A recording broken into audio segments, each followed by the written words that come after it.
그동안 갈피를 좀 못 잡았던 쉘터 자금들이 최근 방향성을 잡아가는 모습들이 나오고 있는데요. 이 반가운 거는 주식뿐 아니라 채권까지도 한국을 주목하는 흐름들이 나오고 있습니다.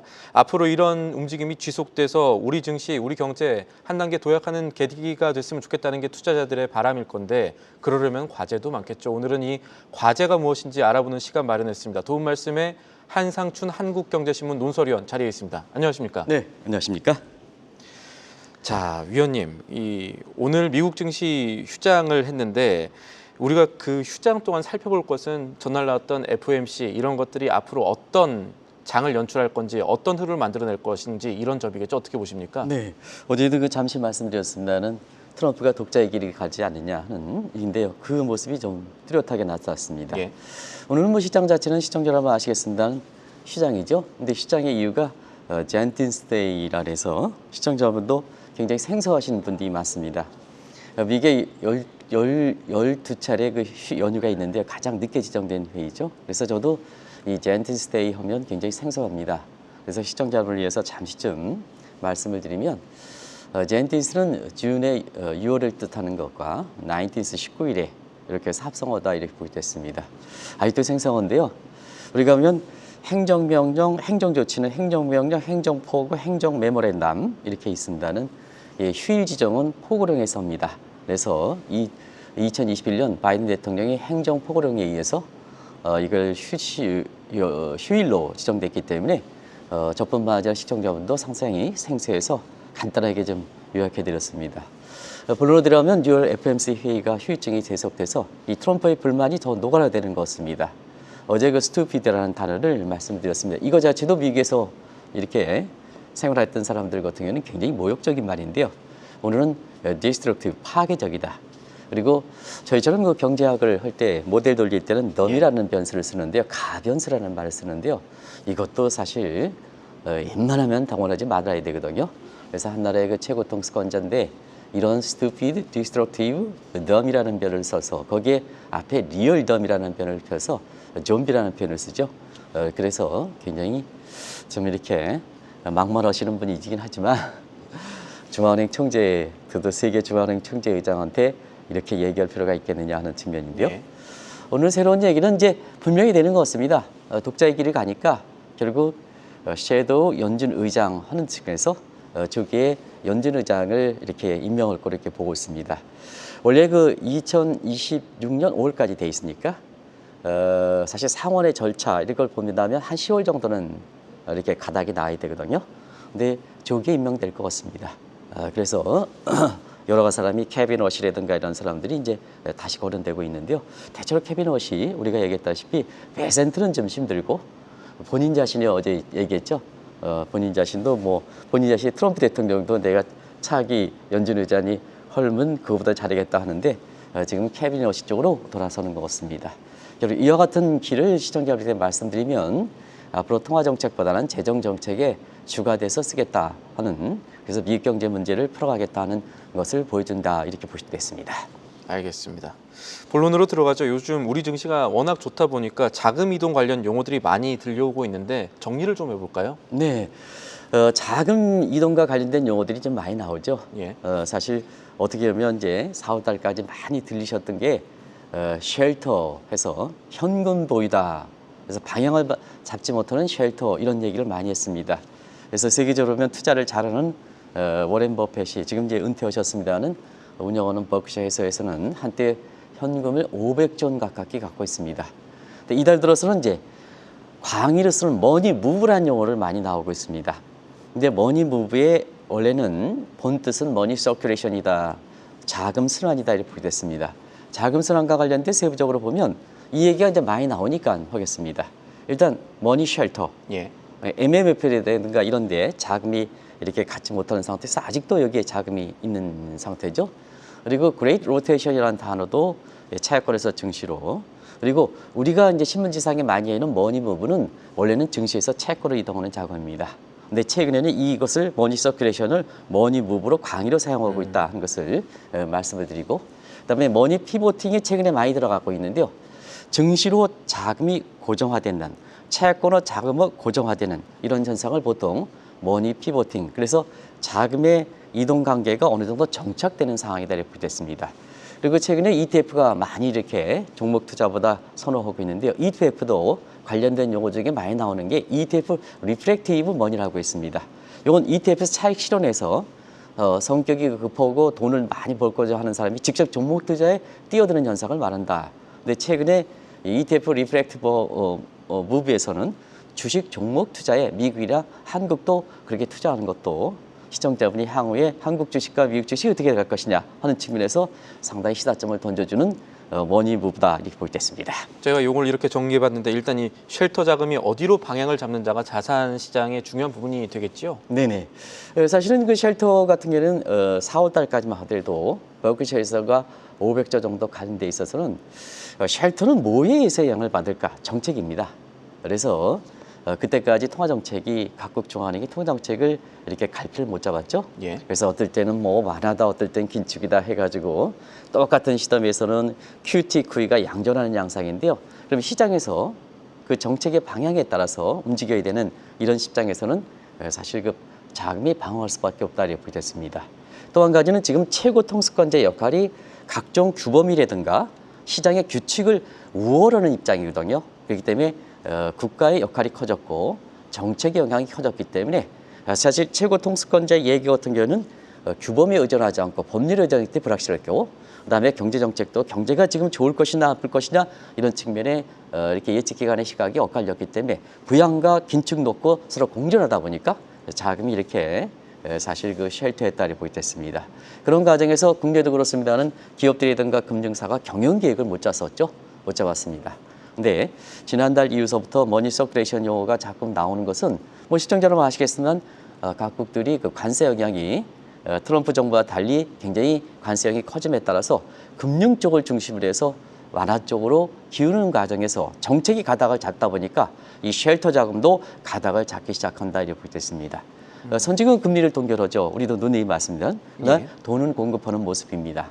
그러면 신흥국 같은 경우는 중국 같은 경우에도 사실 금리를 내리고 그 다음에 이렇게 돈을 푸는 이런 모습이기 때문에 금융 완화 쪽으로 가는 상태거든요.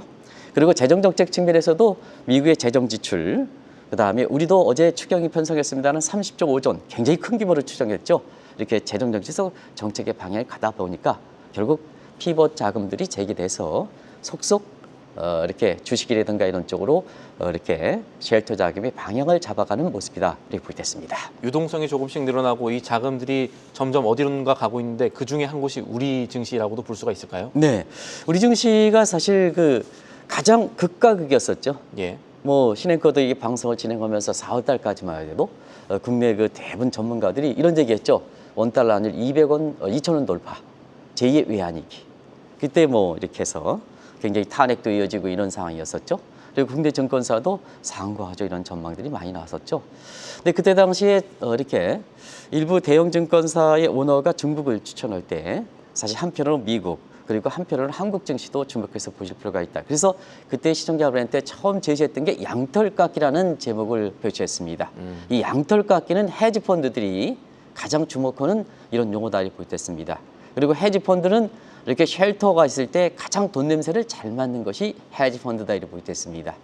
그래서 당시에 양털깎기를 했던 것은 원달러 환율을 이렇게 볼 때, 자, 원달러 환율이 그때 당시에 1,450원대 80원이거든요.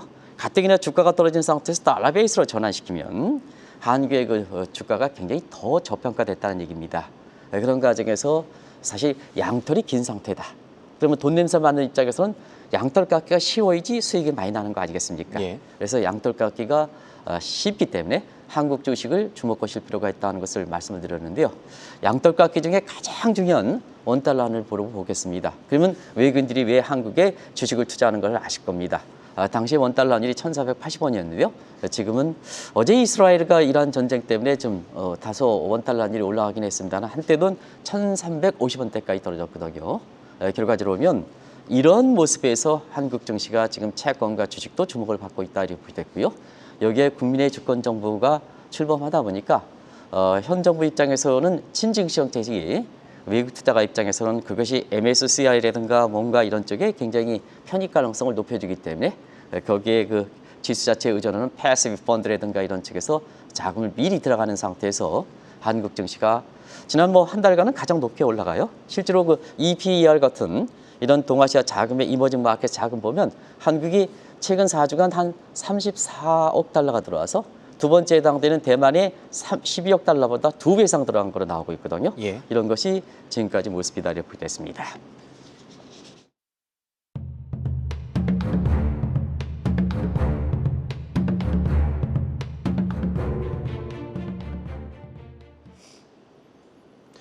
네, 이 새 정부 출범 이후에 국내 증시에 들어오는 외국인 자금이 하루 1조 원 또 1조 원 이상. 이게 어떤 의미인지 어느 정도인지도 잘 짚어봐야겠죠. 네, 작년 12월에 그런 말씀을 드렸습니다. 우리 김채연 PD께서 같이 미국 증시가 가장 좋을 때 현금을 차익 실현해서 현금을 확보하는 겁니다. 그리고 현금에서 투자할 때는 가장 어려울 때 투자하는 겁니다. 근데 달러 베이스로 가장 어려웠었거든요. 예. 그래서 한국 같은 경우에는 사실 헤지펀드라든가 뭔가에서 투자 매력의 잠재 매력이 가장 같은 상태입니다. 근데 왜 가려졌느냐? 탄핵이 이어지는 과정에서 그 투자의 매력도가 정책 리스크 때문에 사실 가려졌던 겁니다. 이게 쉽게 노출이 안 됐던 겁니다. 그래서 그때 당시에 중국 주식을 4월 달에 추천한 시각들이 상당히 많았었죠. 뭐 시청자 여러분 아시겠습니다만 중개 전문가에서 방송에 이렇게 고정적으로 출연하시는 분이라든가 국내 대형 증권사의 오너 같은 경우에는 중국 주식으로 밀었을 때 사실 이 방송을 통해서는 정책 리스크만 해소가 되면 한국 증시도 매력이 있다 하는 쪽도 하고 예. 다른 한편에서는 리프리픽 때문에 상호 관세에서 가장 충격을 받았던 기간이 다시 복구된다 하는 측면에서 오히려 중국보다 미국 쪽으로 추천했던 시각입니다. 근데 이 정책 리스크 문제가 해소될 조짐을 이렇게 우리가 대선을 치르는 과정에서 워낙 여론조사 결과에서 보면 사실 지금 대통령으로 대신 민주당의 그 후보가 굉장히 하다 보니까 이 정치 리스크가 가시는 거죠. 예. 그러면 미리 투자하는 거죠. 그래서 한국 증시가 이렇게 국채든 그다음에 주식이든 매력적으로 보였다고 됐습니다. 지금은 외국인 자본이 많이 들어오는 것 같아요. 그래서 지금 최근에 주춤하긴 하지만 최근 4주간을 보면 말씀하신 같이 이머징 마켓이 가장 많이 들어오고 그래서 주가 상승률이 가장 높은 거죠. 근데 단초가 됐던 것은 헤지 펀드형 달러계 자금이다 이렇게 됐습니다. 근데 최근에 그 자금 원천별을 보면 사실 트리클 다운 이펙트 때문에 아랍계 자금도 들어오고 유럽계 자금도 들어와서 원천별 한국의 증시에 들어오는 자금들이 굉장히 이 스펙트럼이 넓어졌다 하는 것으로 말씀을 드리겠습니다. 그리고 속속 해 나갔던 자금들도 한국 자금이죠. 한국에 들어오는 모습을 보이고 있다 이렇게 됐습니다. 그래서 한국이 사실 오랜만에 글로벌 그 증시에서 주목받는 이런 상황이 되고 있다 하는 것을 말씀드리겠습니다. 이 쉘터 자금들이 이제 막 방향성이 잡히고 있고 또 저 개인적으로 드는 생각이지만 최근 위원님 시간의 유용성은 진단뿐만 아니라 전망에도 있다는 생각이 들고 있거든요. 많이 잘 맞추셔가지고 네. 그래서 지금 쉘터 자금이 이렇게 늘어나고 있다는 게 우리 증시에는 어떤 요인으로 작용할지 전망을 좀 부탁드려도 될까요? 네, 사실 지금까지 보면 펀더멘탈과 관계없이 예. 항상 달러 베이스의 저평가 문제에서 자금이 들어오는 거거든요. 그래서 사실 자금이 많이 들어오면 들을수록 앞으로 지금 신행국가 말씀대로 이렇게 우리 증시가 계속해서 주목하면 과제도 동시에 있는 겁니다. 그 과제만 해결하면 한국이 지속 서스테이너블하게 한국 증시가 주목받을 수 있지 않냐 생각합니다. 왜 그럴까 하는 측면은 쉘터 자금의 특성을 보실 필요가 있습니다. 예. 쉘터 자금은 방향성만 잡히면 계속해서 지속되는 요건을 갖고 있다고 볼 때 있습니다. 자, 한국의 지금 채권과 주식 전부 다르죠. 항상 주식 쪽으로 되어 있기 때문에 한국의 국고채 시장을 이렇게 외면하는 시각들이 있는데요. 경제방송은 사실 유튜브에 클릭수가 관계없이 모든 걸 보여줘야 됩니다. 한국의 국고채 시장 좋습니다. 제가 퇴직연금을 이렇게 국고채로 편입을 해놨는데요. 예. 수익률 정말 좋습니다. 최근에 조금 추경 편성 때문에 이 국고채 발행이 돼서 우리 국고채 금리가 올라가지 않느냐 하는 시각에서 조금 수익이 정말 좋습니다. 예. 그만큼 해외에서도 한국의 국채 시장이 미국의 채권 시장을 외면하고 있습니다. 한국의 채권 시장도 상당히 좋습니다. 그리고 주식도 좋습니다. 그러면 시청자 여러분 아시겠습니다는 주식과 채권을 다 좋은데 주식과 채권 중에 쉘터 자금은 어느 쪽이 더 선호할까 했을 때는 주식 쪽을 선호하는 겁니다. 예. 그래서 서스테이너블하게 지속 가능하게 예측을 할 때에 그런 점을 보실 필요가 있다는 것을 말씀을 드리겠습니다. 그래서 지금 한국 증시와 관련해서는 낙관론 비관론이 혼재하는 것 같습니다. 코스피가 3천 되는데 주춤하니까 인버스에 벌써 투자하는 사람도 있다 그래요. 근데 우리 코스피는 계속해서 올라가고 있지만 이 정도가 고점이지 않을까라는 생각이 그러게요. 있는 거겠죠. 근데 이제 예. 전체적으로 보면 계속해서 한국 증시가 어제도 올라갔지 않습니까? 어려운 예. 가운데. 그래서 낙관론이 우세한 것 같습니다. 그래서 올해 주가 전망들 보면 국내 증권사들이 올해 연초에 한국의 코스피 지수가 2,800 이상 보는 시각이 없었습니다. 근데 지금 2,000, 3,000이 다 갔지 않습니까? 근데 지금 이제 주가가 조금 올라가다 보니까 미리 예측하지 않고 뒤따라서 3,500까지 전망하는 시각이 있습니다. 어찌됐든 그게 틀리냐 맞냐 관계없이 한국 증시가 주가가 올라간다는 것은 그동안 이렇게 국장에서 어려움을 겪은 사람을 볼 때는 사실 그나마 그것도 굉장히 괜찮다 이렇게 보겠습니다. 저는 맞춰지기를 바랍니다. 3,500까지 되는 것은 맞춰지기를 바랍니다. 그러면 집권 5년 기간에 코스피 5,000 해서 아이고 올해 예를 들어서 3,000 간다면 뭐 집권 5년 기간에 사실 5,000 가는 거는 그렇게 먼 수치는 아니죠. 산술적으로 외국인 자금 40조 들어와도 이게 그걸 산술적으로 가능하지 달성이 않습니까? 된다라고 그래서 지난 시간에. 너무 우리 증시를 너무 비관적으로 보실 필요는 없고 염세적으로 볼 필요는 없습니다. 네. 그런 과정에서 지금도요. 지금 보면 외국인 자금에서 트리클 다운 깔때기 효과, 낙수 효과라 그러거든요. 이 선도력 자금은 지금 한번 보겠습니다. 예금, 은행 예금, 요금을 예금이 한 14조 이탈돼서 증시로 오고 있습니다. 그리고 벽장 속에 가뒀던 호딩머니, 이걸 호딩머니 퇴장통화라 그러거든요. 디스호딩돼서 다시 주식 쪽으로 들어오고 있습니다. 예. 그리고 코인 자금 한번 보면 이름에 코스피 거래 자금과 코인 시장의 거래 자금이 똑같습니다. 한 12조 정도. 근데 코스피 시장의 거래 자금이 지금 한 30조 넘은 걸로 알고 있습니다. 그다음에 코인 거래 시장은 그냥 주춤하고 있습니다. 예. 이 코인 자금들가 이탈하고 있습니다. 이게 낙수 효과, 깔때기 효과, 트리클 다운 이펙트거든요. 그래서 외국인 자금은 선도했지만 지금은 국내에서 보면 자금에 사실 채권 쪽, 주식 쪽으로 예. 레이 로테이션 현상이 지금 나타나고 있는 현상이다. 그런 것을 말씀드리겠습니다. 이 자금들이 분명히 있고 이게 채권보다 주식으로 들어올 가능성이 앞으로도 더 있다. 네네. 그리고 또 말씀 들어보니까 제가 부담 없이 위원님께 커피 한 잔 사주십시오 말씀드릴 수도 있을 것 같은데 저는 뭐 축하드리고요. 주식자 많이 하는 사람은 아닙니다. 예, 옛날에 그 갖고 있었던 건 그냥 방송 전에 갖고 있었던 건 갖고 있습니다. 알겠습니다. 다음 질문 넘어가겠습니다. 이 지금 새 정부 출범 이후에 이제 외국인 자금 저희가 얘기를 했는데 또 하나 해외 나갔던 우리 투자자들도 좀 돌아오는 현상들도 있지 않을까요? 네, 간단히 드리면 외국인 자금이 좀 최근 조금 주춤했지 않습니까? 예. 근데 리플렉스 자금이 지금 내어주는 형태다. 그래서 미국에 투자해서 들어갔던 자금들도 지금 이게 이제 해외 투자 자금들은 이렇습니다. 시청자 여러분, 주가가 우리보다 떨어지니까 캐피탈 로스가 발생하죠. 또 환율이 떨어지니까 환차성이 발생하죠. 그리고 복수세 잠시 좀 주춤하게 했으면 미국 같은 경우는 양도 주식 양도 차익도 한국은 금투세가 좀 내가 이재명 대통령한테 꼭 좀 부탁드리겠습니다. 이 금투세는 좀 폐지시켜 주시기 바랍니다. 폐지했습니다는 이게 코스피 5천 도달하려면 금투세 좀 다시 또 거론되면 안 됩니다. 규제 완화를 그래서 계속해서 폐지하고 그래서 했습니다. 그래야지 미국 주식과 복수에 부과하는 미국 주식과 대조가 되는 거 아니겠습니까? 이거 뭐 지켜주실 거로 생각합니다.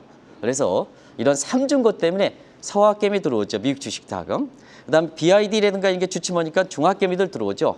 그리고 지금 우리나라의 소위 VIP라는 사람들 이런 분들한테 일학개미 자금들이 한국에 들어온다는 게 화제가 되고 있거든요. 그러면 서학개미 들어와, 중학개미 들어와, 일학개미 들어와. 그래서 외국인 자금이 이렇게 주춤한다 하더라도 어제도 한국의 코스피 지수가 어려운 가운데도 이게 5포인트 정도 이렇게 3포인트인가 5포인트 전 모르겠습니다. 5포인트네 여기 지금 나오네요. 5포인트 이상 올라가는 모습을 보였는데요. 한 가지 좀 이렇게 대통령께 당부하겠습니다. MPC, 연금이라든가 이런데 또 입한국에 무슨 우리나라의 증권사가 해외 투자를 하겠다고 그 기자회견하는 이런 이렇게 좀 이렇게 정신 나간 그 증권사의 대표도 있어요. 그래서 이런 걸 좀 자제하면 코스피 같은 경우에는 5천 도달한다. 집권 기간 내에 이렇게 보시면 되겠습니다. 알겠습니다. 제가 지금 장밋빛 전망, 그러니까 사실은 이제 그런 조건들에 대한 얘기를 했습니다만 또 하나 이런 것들이 지속하려면은 우리 내부의 펀더멘탈도 좀 튼튼해져야 될 건데 그러려면 어떤 조건이 필요할까요? 지금까지 말씀드렸던 사항이 한국 주식의 매력은 펀더멘탈과 관련이 없습니다. 예. 근데 이제 주가가 올라가면 PER이든가 PBR 같은 경우는 어느 정도 이제 다른 국가에 경쟁하는 수준이 되거든요. 그러면 뭐냐? 지금서부터는 한국 증시의 매력들을 계속해서 펀더멘탈 쪽으로 가야 된다. 만약에 이것이 충족되지 않았을 때는 결국 인버스가 승리하는 사태가 되죠. 그런 측면에서 어제도 G7에 이렇게 회담에 갔다 오셔서 가장 먼저 이렇게 추경 편성하는 이런 모습의 자리를 지금 대통령께서 보이셨습니다는 지금은 통화 정책보다는 재정 정책이 중요합니다. 이게 이제 추경 편성에 이게 하는 이런데요.